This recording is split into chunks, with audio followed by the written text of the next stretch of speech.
வாருங்கள் சோமயாஜி. நமஸ்காரம் பட்டரே. நமஸ்காரம்.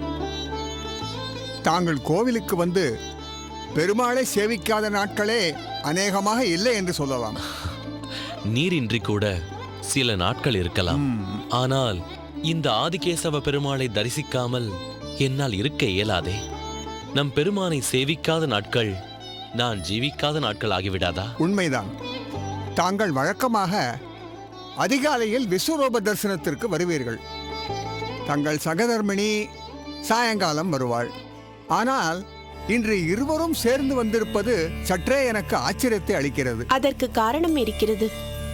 நம் குறை தீர பகவானிடம் வேண்டுங்கள் என்று இவரிடம் நான் சொல்வேன்.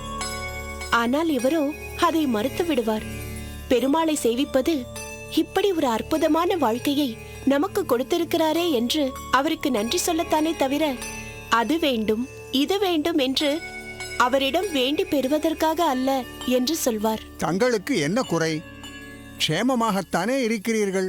எத்தனை செல்வம் இருந்தால் என்ன, மழலை செல்வம் இல்லாதது பெரும் குறைதானே. ஒருவேளை இவரோடு சேர்ந்து வந்து பெருமாளை வேண்டிக் கொண்டால் அவர் மனம் உருகாதோ என்று எண்ணி ஆசையோடு வந்திருக்கிறேன். என்ன செய்வது? பகவான் ஏதேனும் குறையில்லாமல் யாரையும் வைப்பதில்லை. ஆனால் சோமயாஜியின் விஷயம் அப்படி அல்ல.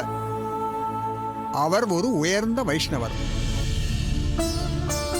சதா சர்வ காலமும் பெருமாளையே மனதில் துதித்துக் கொண்டிருப்பவர். அனைவரிடமும் அன்போடு பழகுபவர். சோமயாஜியைப் போலவே தாங்களும் ஒரு உயர்ந்த வைஷ்ணவி. கணவனின் சொல் மாறாத தர்மபத்தினி. இருவருக்கும் பெருமாள் புத்திர பாக்கியத்தை கொடுக்காமல் இருக்க நிச்சயம் வேறேதேனும் ஒரு காரணம் இருக்க வேண்டும்.